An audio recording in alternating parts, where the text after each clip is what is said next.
Life moves fast, and so should the answers to your biggest questions. Welcome to Endo Battery's Quick Connect, your direct line to expert insights. Short, powerful, and right to the point. You send in the questions, I bring in the experts, and in just 5 minutes, you get the knowledge you need. No long episodes, no extra time needed. And just remember, expert opinions shared here are for general information and not for personalized medical advice. Always consult your provider for your case-specific guidance. Got a question? Send it in, and let's quickly get you the answers. I'm your host, Alana, and it's time to connect. Today's guest is someone who's truly changing the landscape of endometriosis care. Professor Gaby Moawad is a globally recognized leader in robotic surgery and endometriosis management. He's a board-certified gynecologic surgeon and the founder of the Center for Endometriosis and Advanced Pelvic Surgery in Washington, D.C. Dr. Moawad has dedicated his career to advancing minimally invasive and robotic techniques, combining surgical innovation with deep, compassionate, patient-centered care. As director of robotic gynecologic surgery and associate professor at George Washington University, he's trained surgeons worldwide and helped redefine how we approach complex pelvic disease. He's been named top doctor in Washington, D.C. for nearly a decade and has authored over 125 peer-reviewed publications, leading global conversations on endometriosis and surgical innovation. It's an honor to sit down and welcome a true pioneer and advocate for better outcomes for women everywhere. Please help me in welcoming Dr. Gaby Moawad.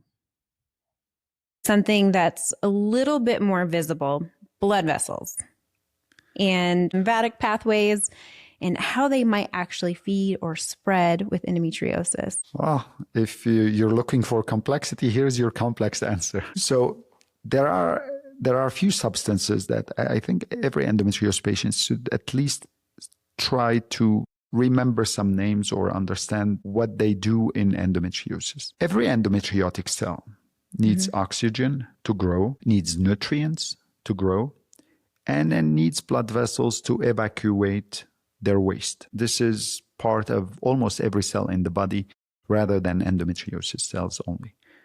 So in endometriosis cells, there are what we call VEGF, vascular endothelial growth factor, and then VEGF receptors. So there is a higher prevalence of VEGF that help producing what we call angiogenesis and vasculogenesis. Angiogenesis creating new blood vessels. So those lesions, because of the scarring that happens, they are in a hypoxic state or poor oxygen comes there. So they develop what we call hypoxia-induced factor, HIF-α. What this produces, it upregulates the receptor to attract more VEGF, to produce more blood vessels. Okay. So that HIF is a substance that says, I don't have any vessels coming to bring me oxygen, so let's bring in more of the vascular endothelial growth factor so they produce more blood vessels. Now, in addition to that, the inflammatory mediators, interleukin-8, tumor necrosis factor, they also promote inflammation and increase the VEGF in the endometriosis cells. So you can see how the circles is doing things, and the estrogen is present in high concentration in endometriosis lesions because there is the aromatase. They produce their own estrogen, the endometriosis cells. Now add to this, through all that concoction, there is what we call MMPs. This is metalloproteinase. These are substances that break down the matrix around the cells for endometriosis, break down those proteins to create space for blood vessels to form. So now we see all those blood vessels have space to form, they start forming. And we can see a higher density even on imaging of endometriosis lesions. When we do the contrast on MRI, they're hypervascularized. Now, throughout that whole medium, what happens? Those inflammation start promoting the bone marrow to produce EPCs, EPC endothelial progenitor cells. So these are cells that come and cheerlead the formation of vessels. So you have higher number of those cells, so everybody is engaged to produce more vessels in the endometriosis lesions. Then we do say, oh, endometriosis lesions bleeds. Why? Because there is on every blood vessels a lining of cells. We can call them pericytes. Peri means near. They lines, those sites mean cells. They line the blood vessels. So there is an immature support of those pericytes. That's why those blood vessels are leaky, and that's why they tend to leak blood outside, and that's what they bleed. So you can see how that angiogenesis, or the formation of blood vessel, is led by inflammation, by hyperestrogenism, local hyperestrogenism in the lesions, by all those substances created to promote from the body, from the bone marrow, to promote further formations of immature cells that leads to bleeding and then engage further the body to inflame more. Is that why we get variation in color for the lesions as well? Yes. And, we hear about the powder burn lesions, but there's also a rainbow of color in lesions.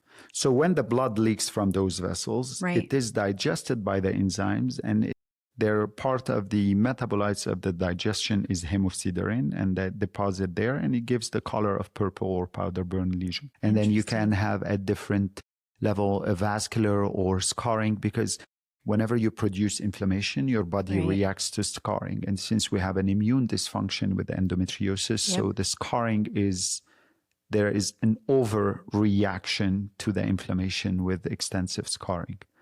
Yeah. So it's mostly really well understood on the molecular level. And this is help us a lot in trying to figure out therapeutic approaches. So there have been trials that did target the VEGF, or anti-angiogenic therapeutic medication. Right. These showed promising results, but they led to poor wound healing, and then their impact on fertility is unknown. So further study may be about the delivery method of those substances, maybe direct delivery through the lesions, might help improving with minimizing the systemic side effects. So when we understand what's causing what, we can further our research to try to help through targeted therapies or cellular therapies for endometriosis. That's a wrap for this Quick Connect. I hope today's insights helped you move forward with more clarity and confidence. Do you have more questions? Keep them coming. Send them in, and I'll bring you the expert answers.